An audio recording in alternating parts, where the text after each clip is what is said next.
Climate Change Committee interview series, 6th episode. This interview series is run by the Climate Change Committee, a club based in Massachusetts dedicated to spreading awareness in climate change. You can find all our interviews on our YouTube channel and on our podcast platform. You can also check out our website linked in our Instagram bio at AMSA-CCC. I'm Avanthika. And I'm Nithya. And we're today's hosts. Today we're meeting with Nia Keith, the Mass Audubon statewide climate change education manager and co-founder and officer of Professionals of Color in the Environment. She's a creative and passionate social justice educator who has over 15 years of experience in leading organizations, professional development, and community engagement. Being skillful in designing and implementing training, her organizations succeed in hitting their goals. She attends to diversity, justice, and inclusion in everything she does. Hi, everybody. I am Nia Keith, and I do a number of different things, but my everyday job is as the statewide climate change education manager with Mass Audubon. So in that role, I do a lot of working with all of our education offerings, and that's like in school, as well as camp, as well as visitation programs when people come to our sanctuaries. And so if there's climate change in there, I help try to guide what that programming looks like to a lesser or greater degree, depending on the programming. The thing that I'm most involved with is our Youth Climate Leadership Program, which is a fantastic program where we have climate leadership teams around the state at different sanctuaries that are youth-led climate programs. We have young people from middle school through high school. They come together and they design projects, climate change projects for their local communities. And they also put on regional summits and invite other young people to come and learn about climate change and how we can combat it. So that program is definitely takes up a lot of my time, and it's probably one of the things I'm most proud of. Okay, so we're going to start off with a fun question. So the weather outside is obviously getting like a lot hotter, and you seem to be in the mountains today. So what's your favorite green activity? Oh, so I chose this mountain background. This is actually one of the peak trails on the White Mountains because hiking is my favorite green activity. I absolutely love getting out into nature just about anytime I can, whether that's nature that is like a garden in my yard, which I do a lot of gardening, or if it's an opportunity to do a local hike or go up to the White Mountains and do a hike. That is just like my favorite thing. I just love being close to the greenness of it. Okay, so shifting gears a bit, we mentioned in our introduction that you are co-founder and officer of the Professionals of Color in the Environment. So could you elaborate what exactly this organization does and what role you play in it? Yeah, so Professionals of Color in the Environment, which we call POCIE for short, came about last year when a group of people, two of my coworkers at Mass Audubon and 3 other young professionals who work in different environmental fields around the Boston area, we all kind of came up with a similar idea that we wanted a professional organization for people of color in the environment and the conservation fields. And when we checked, we didn't find anything locally. There are some national organizations, but we couldn't find anything in the state of Massachusetts. And so we decided to remedy that. And so the 6 of us got together and created POCIE and started sending out information to other people in our networks that we knew. And now I think we have like 60 members that have registered and come and attend our meetings. And the whole point of POCIE is to provide space for professionals of color in these fields that have been predominant and still remain predominantly white organizations in white fields. And we want an opportunity to network with each other, uplift each other's voices, but we're also very driven by equity and justice as being part of the work that we do. And we want a space to be able to infuse those ideas into the environmental fields more than they are in some spaces. And we also wanted to create space that was more inclusive. We noticed that a lot of conservation or environmental organizations were very limited in how they decided what was an environmental field. So for example, people who worked in recreation might not be considered to be working in the environmental field. And we were like, no, that's not true. There's plenty of people who are working farm workers, to us, that's an environmental field. So we wanted to create a professional space that was inclusive of all the different types of people working in the environment, and a space also where Black, Indigenous, and other people of color could come and talk openly about the experiences we have in these fields, and to also be able to like help build each other up professionally. How has your high school experience influenced you regarding your career right now? Wow. So I was kind of a weirdo in high school. Because I had really, like, I've always had my own mind, as the adults would tell me. I always had my own mind. And I was always really determined to do something to help the environment. And when I was in high school, at my high school, there wasn't a whole lot of people who were really thinking about that kind of thing. And so I kind of had to forge my own path. So I started the environmental club at my high school, and by the time I graduated and became a senior, I had gotten our high school organization linked up with a national organization. So we had some national affiliation.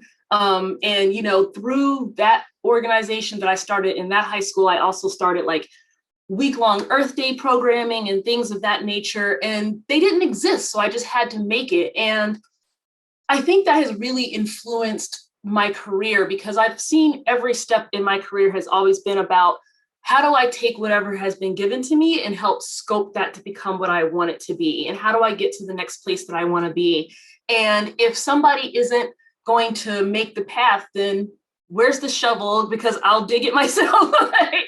So it just, I guess, put me in the mindset that, you know, finding allies is great, because I've always found allies along the way, but that you can't be afraid to be different, and you can't be afraid to break your own path. Sometimes you've got to lay the track if you want to ride the train.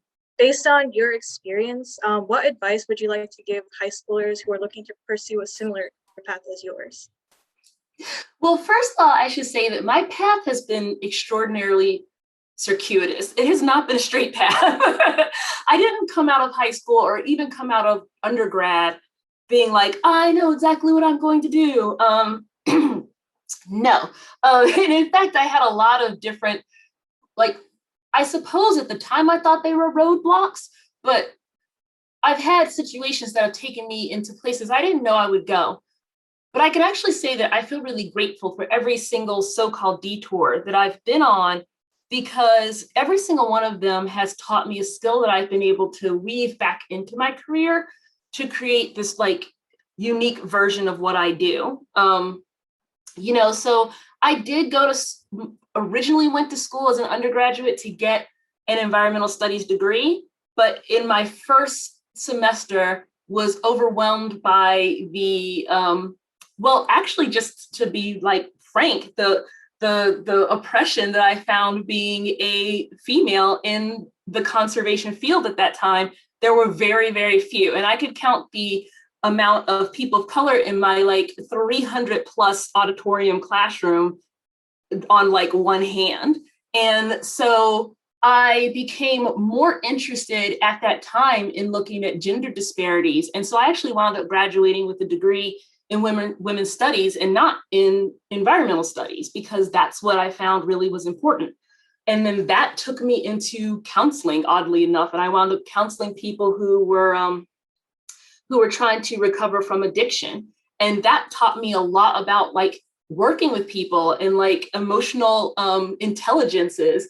And I weave that into the work I do now in my, you know, equity and justice work, because there's so much that you have to know about talking to people about difficult situations and uncomfortable things and finding compromise. And I think a lot of the skills that I use there, I developed going into this other trajectory. So, I mean, I've done everything from build trails in the White Mountains to running after school programs in Texas to counseling addicts in Oregon. And every single one of those pieces, although they haven't been a straight line, has helped me get to where I am.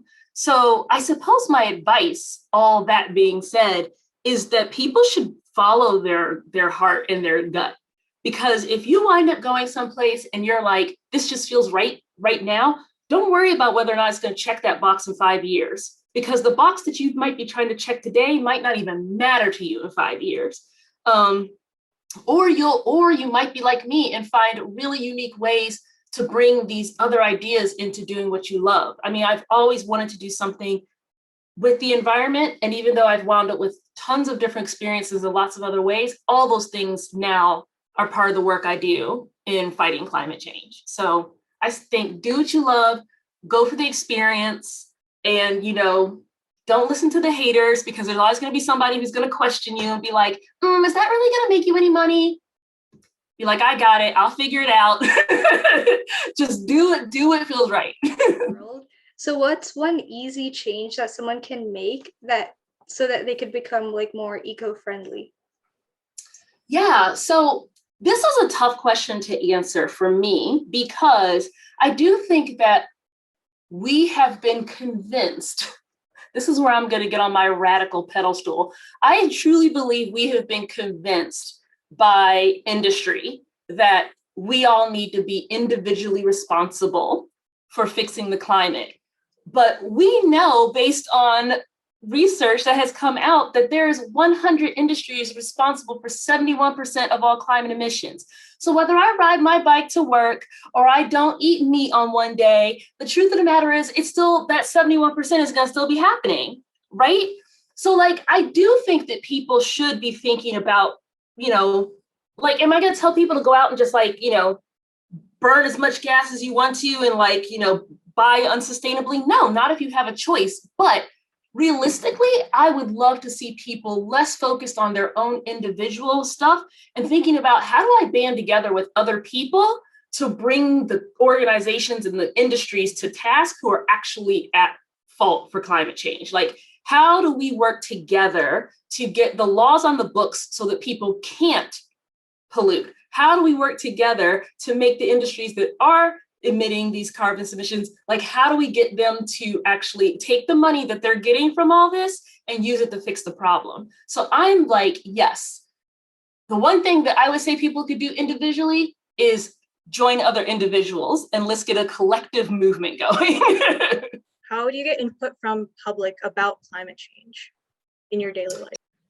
Yeah, so I would say that a lot of the input I get in my role right now comes from the fact that I speak to the public all the time. So I do lots of speaking engagements with, libraries and other public entities, schools, and it's an opportunity for me to share my perception on climate change, but it also is where I hear other people's ideas. I always go into these workshops or presentations with the beginning being, what do people know?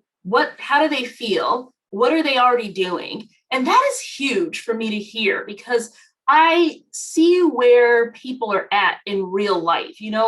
I read lots and lots of articles about climate change and stuff like that. But when I talk to people one-on-one and they tell me I'm scared, or I feel burned out, or I'm really inspired because my town just started this new program, then I get to pick up on things I would never get from just articles on the internet, So those opportunities to me are important for getting feedback from people. Do you think that more people that have reached out about climate change or started caring more about it? Yeah, I do think that climate change has ramped up in the public mind. People have been talking about climate change for a long, long time now, but I think now there is a tipping point that is happening where for the first time, we have a president in the White House who is making sweeping promises about addressing climate change.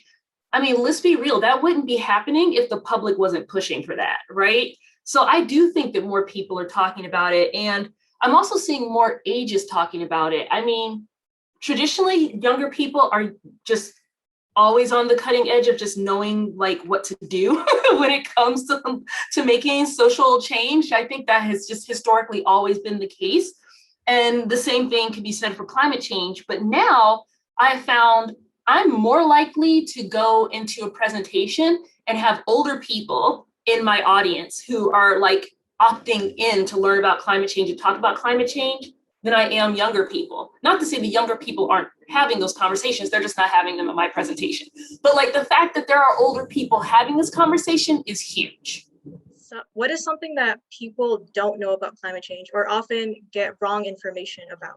Yeah, so I would say the thing that I talk the most about these days is intersectionality and equity and justice in climate change. And again, I think that there is, depending on the circles you go into, there's lots of climate activists that have been connecting justice and equity with climate action from the beginning. But if you look at some of the more like conservative or older conservation and environmental organizations, climate change has often been packaged in this, just as an ecological issue, right? Like, and very little conversation about the human impacts or the fact that the impacts that are happening amongst humans are not the same for all humans, that there are groups of people who have been historically oppressed who are having the impacts of climate change are exacerbated because of these oppressive systems. And this is a conversation that is now becoming more mainstream, but it's like weaving its way in, right?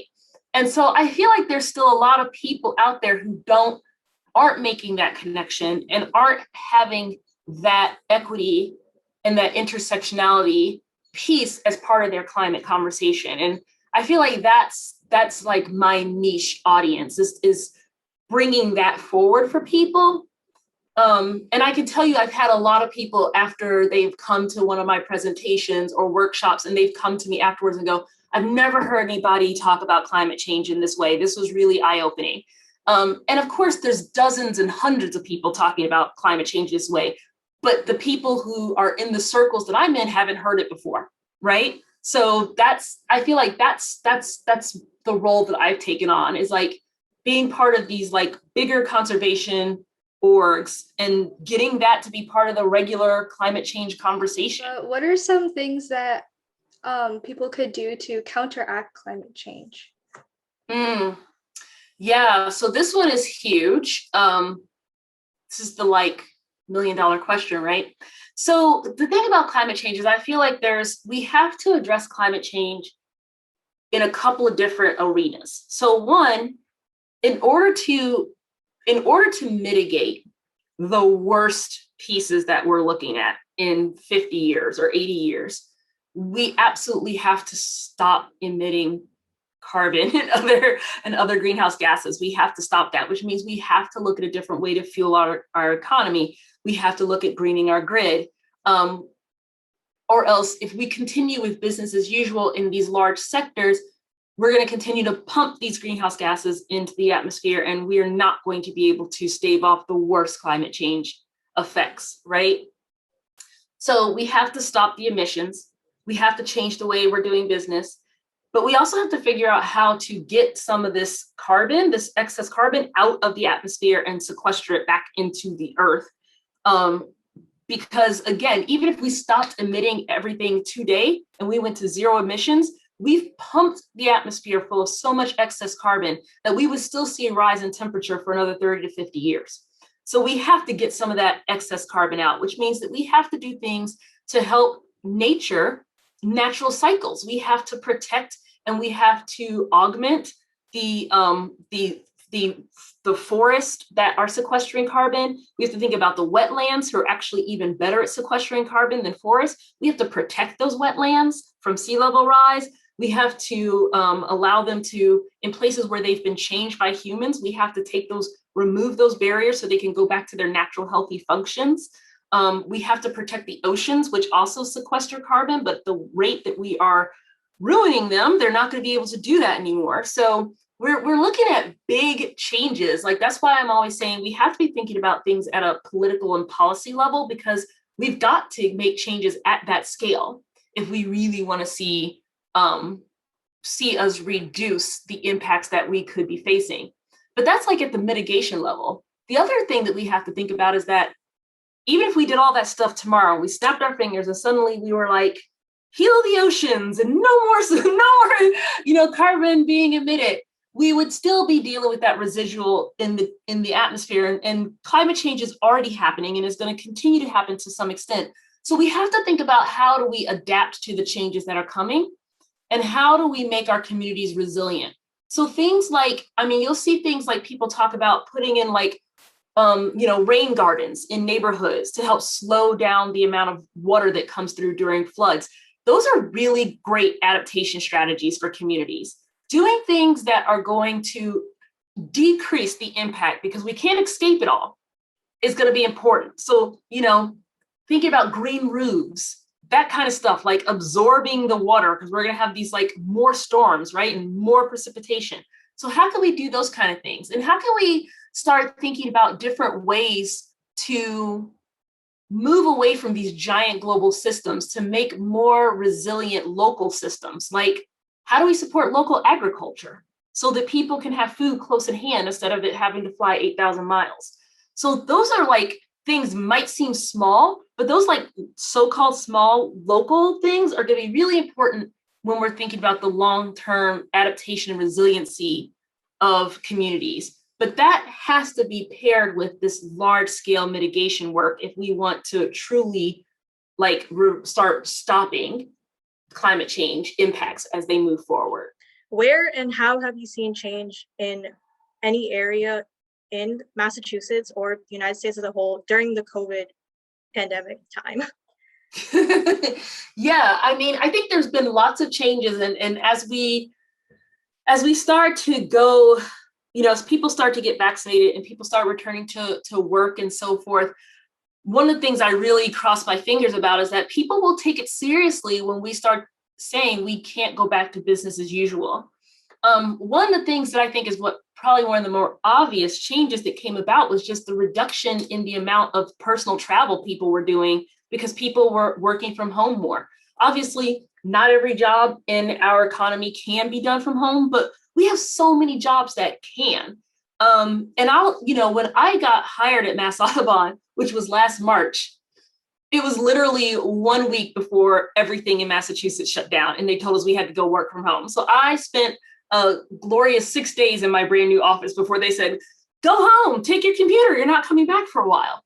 And I remember when I first got hired, I had been hoping that they might let me commute from home for like a couple of days. And people were like, well, maybe 1 or 2 days, but we really like to have you in the office. And then a week later, I had no choice but to be at home. And I've been doing this for a year now. And so now it's like, I think people have a different perspective. I think that before COVID, people genuinely thought that we needed to be in our offices more often in order to do our jobs. And now we've pretty much proven we don't. And in some ways, we can be more productive because now, I mean, I do work that is so much more inclusive now because I do it this way. I do it via Zoom. I do it via Teams. But it means that literally every day I have meetings and conversations with people that are hundreds of miles away from me every day. And that probably wouldn't have been the case if it was business as usual. And I do it and I don't have to turn my car on one time, So I'm really hoping that when we move into the post-COVID world, that we start rethinking what it means to be business as usual. How can we not only be more inclusive, but how can we be more friendly? Because not only am I not burning gasoline to go to work, but it's also allowed for like family flexibility, mental health flexibility, all these other things that societally we've always assumed people aren't allowed to think about as part of their work. Like your work, you're a machine, you show up at 8, you leave at 5, bum, bum, bum. And that's not human. We're not robots. I want to build a society where we're thinking about the health of our planet and the health of our people simultaneously. And I think there's a lot from COVID we can learn about how to take care of each other and the planet much better. So how has teaching helped you grow as a person, and how did it help you prepare for your current position?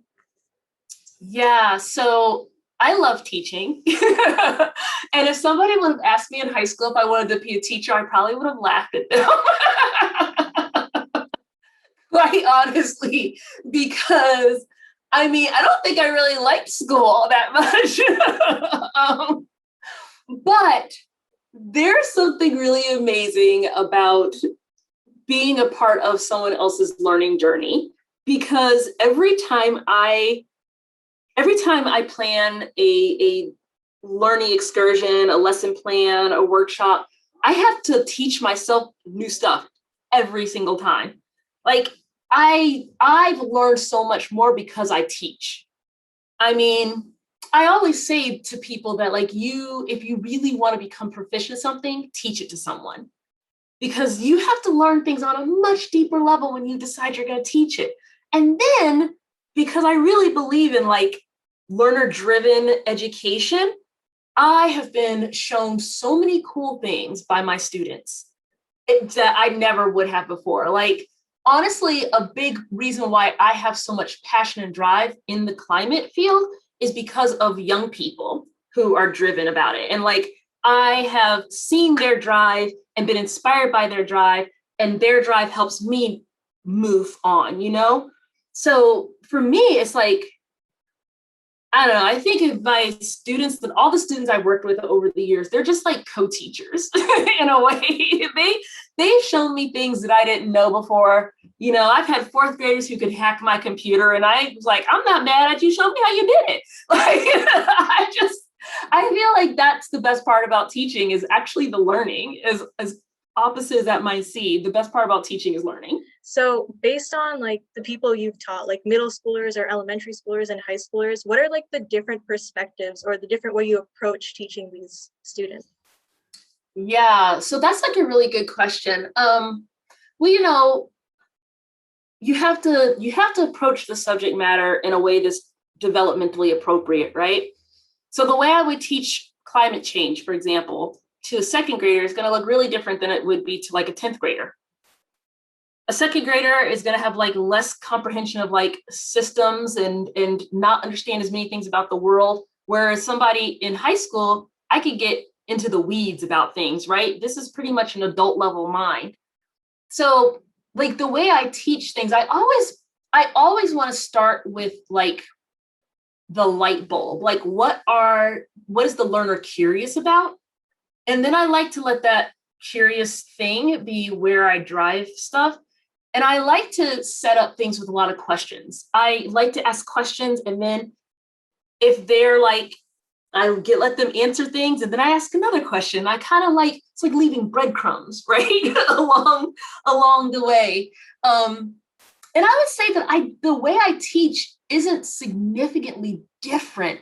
It's just how deep and complex the material is. But it always starts with inquiry. It always starts with curiosity. And there's always needs to be hands-on experience. I mean, during COVID, obviously, most of my conversations with people have been like this. But when I was in the classroom, I was a big proponent of either bringing things into the classroom that people could touch, or taking us out of the classroom.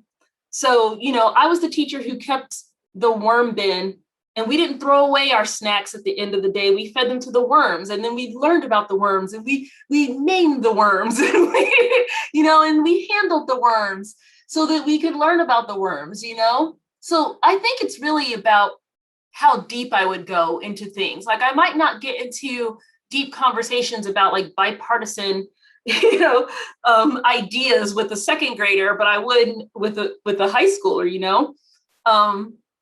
Yeah, but it starts with curiosity and exploration, always. Can you tell us how each job that you have like had has been like? So at one point, this was a volunteership, but it was a job, I guess. It was an AmeriCorps position that I had. That was AmeriCorps and Student Conservation Association, the SCA. It was a joint position where I lived in Bear Brook State Park in New Hampshire with 20 other young people.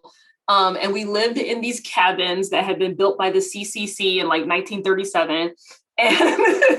And our job was half the year we did environmental education in the schools of Concord and Manchester. And the other half of the year, we built trails and did conservation work around the state of New Hampshire. And that was probably one of the most definitive jobs I ever had in my life, because it was through that job that I discovered I actually loved education. Like I said before, I had never considered myself a teacher and would have never thought about doing any kind of environmental ed. But that job, I worked with middle schoolers in Concord, and I got to see what could happen if you can bring engaging information into the classroom. And it just sparked my love of teaching because it was amazing. But it also gave me this amazing skill set of living close to nature that I had never had before, because I spent 10 months living in a log cabin, and hiking trails and building trails. And I had to learn all kinds of things. I had to learn wilderness first aid, and had to rescue people who had been injured on the trails, and build trails. And I learned how to camp and backpack to an extent I had never before. And now I do those things because they're fun. But if I hadn't had that job, I don't know if I would have stumbled onto that recreational track. And it's also given me a comfort in nature that I don't think I would have had either. Because I know I can do it now. Which, coming from a kid who grew up on military bases, not being out in the woods, it was a turning point to spend that much time out there, So that was a really important job for me in my life, for sure. What are some programs in Mass Audubon or anywhere else that you recommend that we do to gain similar experiences? Yeah, so to gain similar experience. So I highly suggest, I'm just gonna definitely just uplift my own program. So the Youth Climate Leadership Program is amazing, and we are trying to grow the program so that we have at least one team in every region. Right now we have 4 regions represented, and we have 9 regions in Mass Audubon. So we're definitely wanting teams, and we highly encourage people to go to their local sanctuary or reach out to the climate change team at Mass Audubon, and inquire about the Youth Climate Leadership Program. It is really fantastic, because not only is it a chance to learn about climate change and learn about how you can take action locally and regionally, but as it says in the name, we really are encouraging our youth participants to be the leaders. We want to take this platform that Mass Audubon has and give it over to our youth leaders, and really let them shape the program and be the people who are teaching, and be the people who are spreading the word and getting action going. So definitely encourage people to do that. But there's also a whole lot of really fantastic youth-led programs or organizations around the state. I mean, I'm sure people have already talked about Sunrise, but obviously Sunrise is a great one. There's several chapters around Massachusetts.